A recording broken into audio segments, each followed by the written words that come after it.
All right, what's up, everybody? Today, I got my friend Wally with us, and we are going to cover some, I guess, in general, the objections that we deal with on a daily basis. I wanted to kind of dive in on the seller side, a little bit of the buyer side, because we're in the middle of this great class that Wally has, and we're learning how to overcome the fear of picking up the telephone.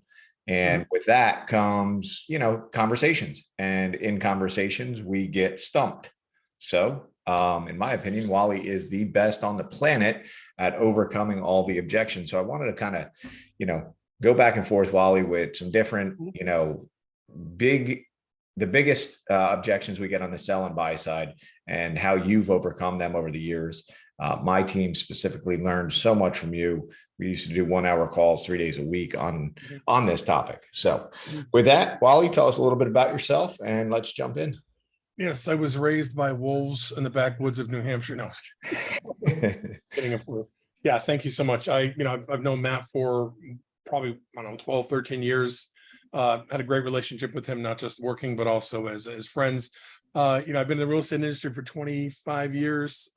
My first 14 months in the business, I was fortunate enough to be with the right people, and I sold 72 houses in the first 14 months. Ended up helping build one of the larger coal banker franchises in the world. After that, I've been coaching since 2021, full-time since 2006. And, I've had the good fortune of working with top agents like Matt around the United States and Canada over the last, 22 years. I was fortunate to publish a book last year, and then I just co-authored a book called Six Figure Agent that came out on the 22nd. Fortunately, Amazon didn't want us to do that, so it's still floating in limbo.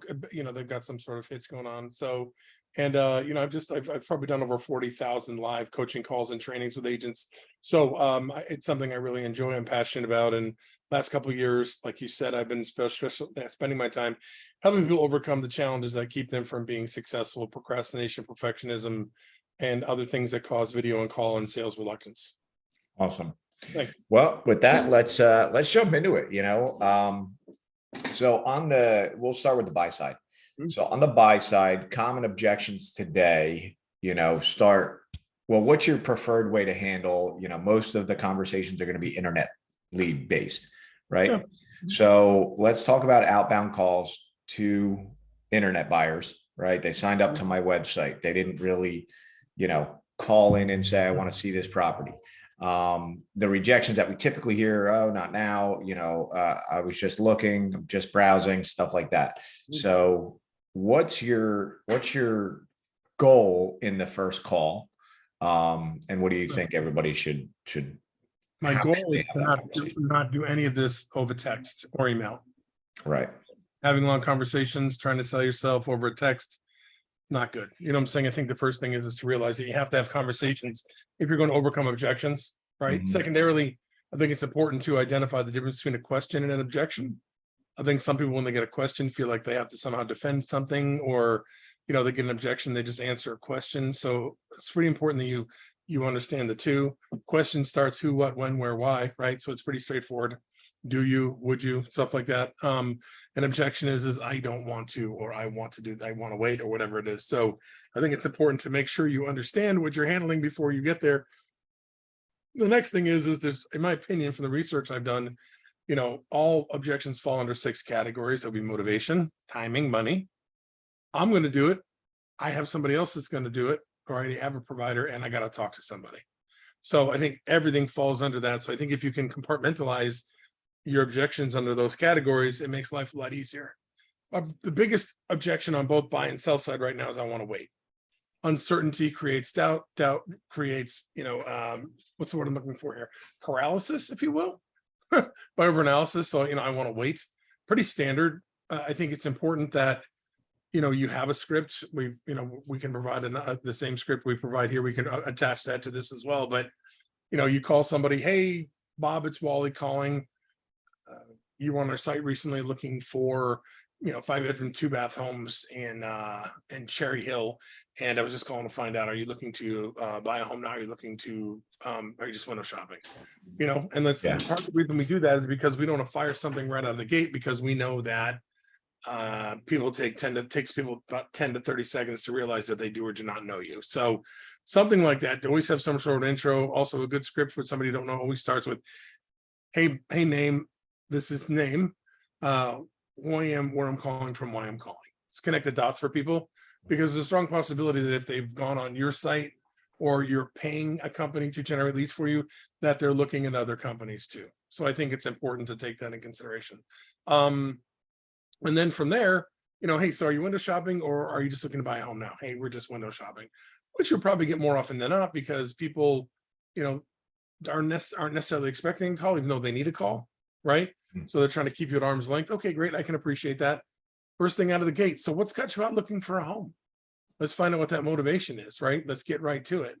Well, blah, blah, blah, blah, it doesn't really matter. I mean, and then you say, okay, well, what's your time frame for getting situated into a home? Or if you could wave a magic wand, when would you like to get situated into a home? And so here's the thing. This is how you make it easy for yourself. If somebody got a life event, birth, death, getting a job, leaving a job, marriage, divorce, relocation, something's got a hard date associated with it, there's not a truckload of objection handling to be done. Does that make sense? Yeah. Right? You can always ask them, hey, okay, so you got to wait until, school's over, or, you got to wait until school starts. You want to wait, whatever it is, I want to wait until X. Okay. You could always ask them this question: if I could find you the perfect home at the perfect price, would you? Would you be open to moving sooner? Right. Just to test them. But if they got a legitimate date that they're moving or something like that, then that's a little tougher one to handle. Right. But however, if it's just a mealy mouth, like, well, we want to wait for interest rates to go up, we want to wait for home prices to go down, we want to wait for whatever reason, then now you've got some different objection handling, right? And technically you can still use this with the hard dates, but it's a little tougher to get going. So, hey, we want to wait. Okay, great. I can appreciate that. That's fine. What specifically are you waiting for? Well, a lot of times they won't even tell you what they're waiting for. So we want to move in the fall. Okay. What's important about the fall? What makes the fall great? Well, we think that home prices will come down and interest rates will be better then. Okay, great. So what I'm hearing is you're looking for a good deal. Is that correct? Right. The home payment is what matters, because really interest rates, it's not the interest rate. Interest rate could be 50. Right. As long as the home price was 50%, as long as the home price was right, then right. I always dumb it down to like, it's a monthly cost, right? So Yeah, exactly, today right? the cost is this. So if I were able to get you, you want to be at 2,500 a month. So if I'm able to find a property that puts you at 2,500 before the fall, are you willing to, take a look at that property? Oh, absolutely. Okay, great. So now you just back them out of their rejection of, I'm waiting till the fall. I don't want to see a, listing in my email until September. Well, what if I'm able to save you some time and money? Right on. I mean, the automobile industry had it right? Yeah. Monthly payment. Nobody knows what $500,000 looks like, but they do know what $3,500 a month looks like, right? So valid point for sure. I think the other thing is, uncertainty has created some of that doubt too. When you think about it, 1/3 of the realtors that are in the market today joined the business between 2013 over the last decade, when there's really been not much bad, a lot of good, 121,000 joined between, let's call it 2020 and 2022. So, 20% of that 500,000, right? Yeah.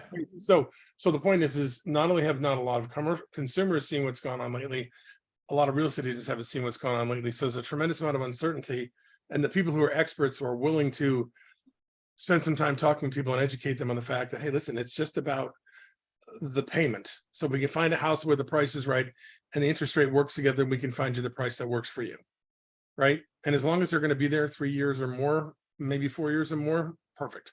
Less than 3 years, it could be too much tumult, if you will, to make that make sense. So again, you want to wait. Hey, you want to wait? I can appreciate that. Let's always cushion the objection. Let's validate it.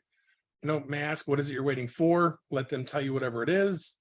All right, super. And then, continue to ask questions until you get to timing, motivation, money. I'm going to do it. Someone else is going to do it. I'm going to talk to somebody. And then you can say, if I could, would you, after that, right? And that's something I always, that in my opinion, that's one of the best objection handlers, period. If I can, will you, I don't care what it is. If I can find a home with that payment that you want, would you be willing to look at it sooner than fall? Yes. If I could put more money in your pocket than you can, Mr. For sale by owner, would you consider sitting down with me? You're Sure, right. I'll look at that. So that's a huge close to use when you're on the phone. And my opinion in the conversation, especially internet bound leads, because that seems to be taking over the whole industry, right? It's not just an internet buyer lead anymore. Now we have all these companies selling, home value estimates and stuff like that, to where you're still basically cold calling a seller that just was curious about their property value. And let's be honest, the market's up a lot. So people are surprised by their value, but then comes, well, I don't know where I would go and all the other stuff. So, at the end of the day, providing information, right? You're not going on that phone call to close somebody to work with you and go shopping for homes that day, or to list their property that day. You need to provide valuable information in trade for them to continue to call you as the expert that they want to deal with when your emails or your messages, solve their problem, which is, hey, this house is really affordable, that we could upgrade to, or buy our first home and stuff like that. It's interesting. You said that, a lot of people are afraid of being pushy per se. Pushy is, hey, listen, if you don't go out and buy a home now, home prices are going to continue to go up and you're going to miss out on buying a home. That's pushy. As opposed to, hey, listen, it sounds to me like you're looking for a good deal. Is that right? Okay, so if I could find you the perfect home at the perfect price, would you be open to looking sooner? Or if you want to do, what's his name, Chris Voss's style, you want to go negative question, which he recommends these days, you get 28%, I'm trying to think, the conversion rate goes up 20%. Would it be, ridiculous of me to think that if we found you the perfect home with the perfect price, that you'd want to look at it sooner?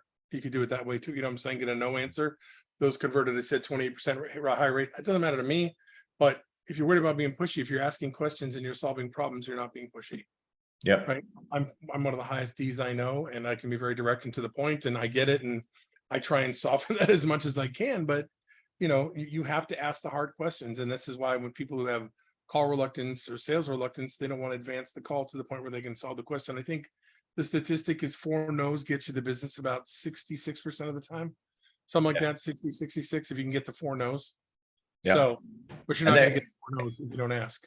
There's also one of the stats is to not go past 4 or 5, right? Once you start asking too many times, then you're going to turn that consumer off, and in my opinion on the internet thing, you should all be using CRMs, right? Yeah. And what you're providing a seller, we just uploaded all of our past clients into a new website, and every seller is now going to get a zip code based price range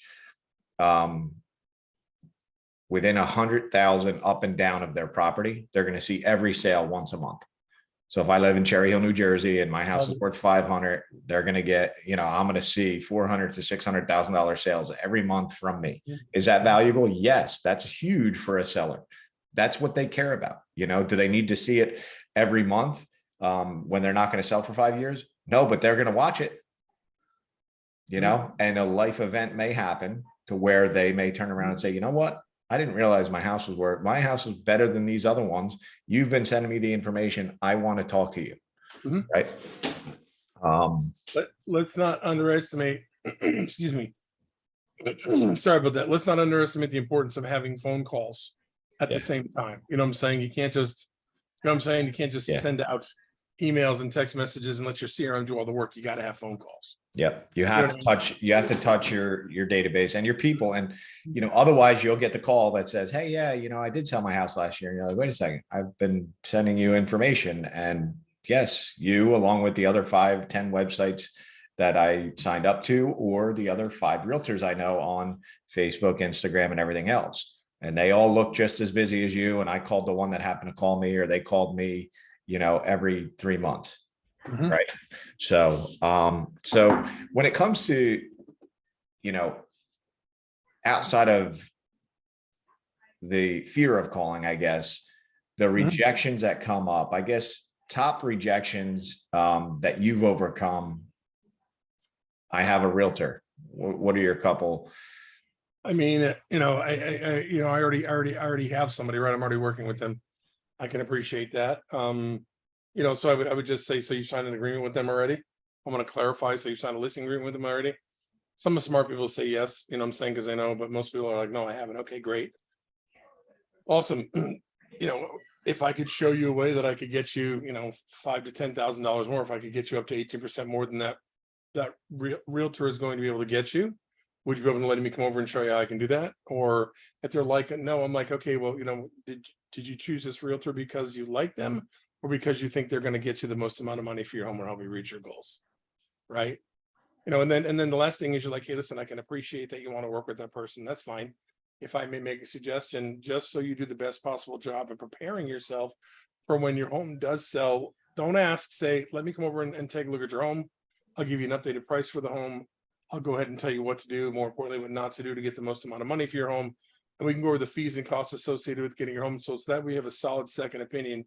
So that when you do work with that agent, you know that you're doing the best possible job for yourself. Yeah.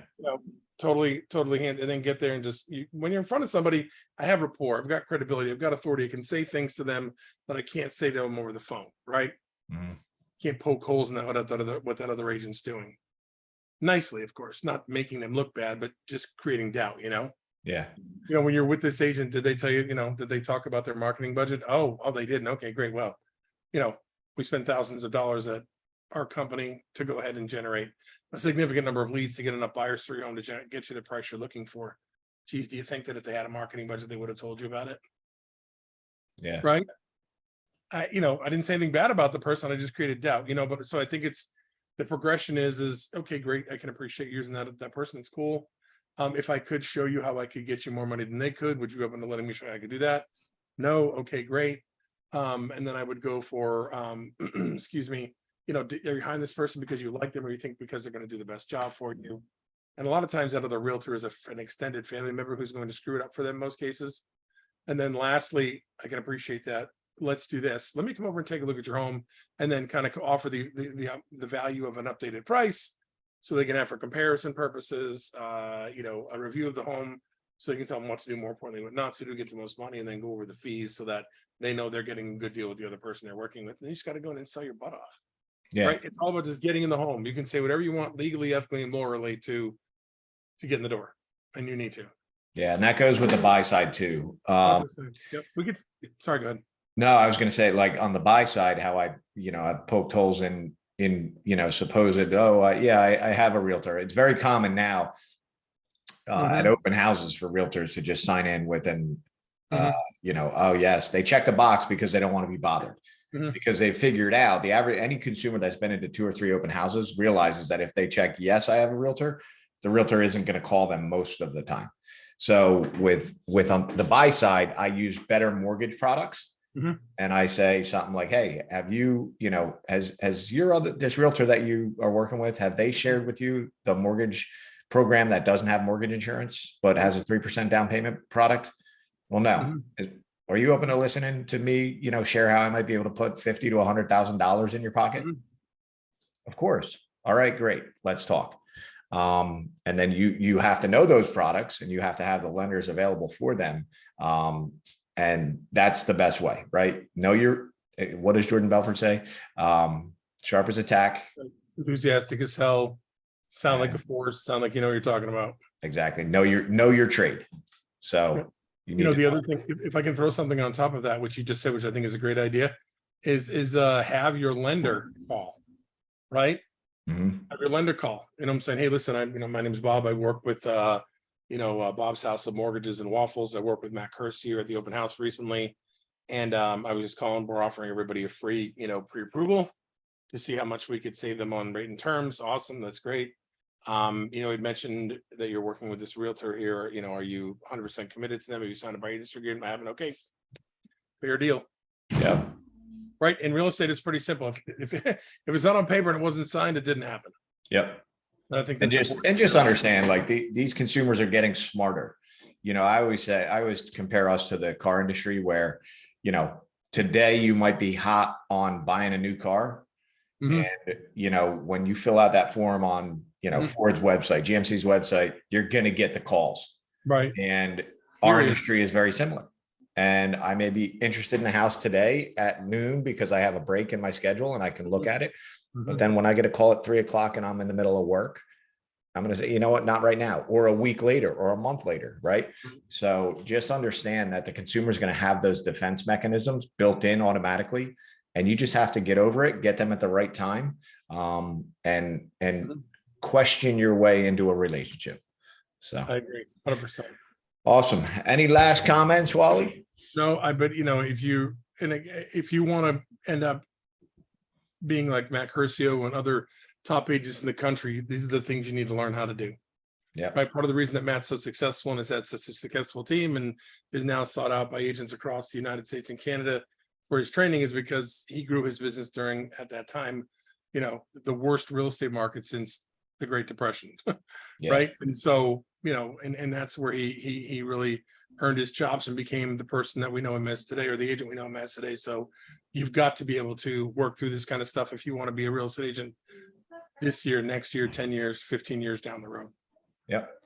Awesome. And we are here, guys. So reach out, follow us, find us. If it's on Facebook or if you're on YouTube, hit the like and follow button and we will be in touch.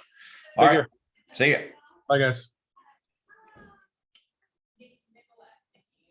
I'll talk to you soon, man. All right, Wally. Thanks, buddy. Bye-bye. See ya.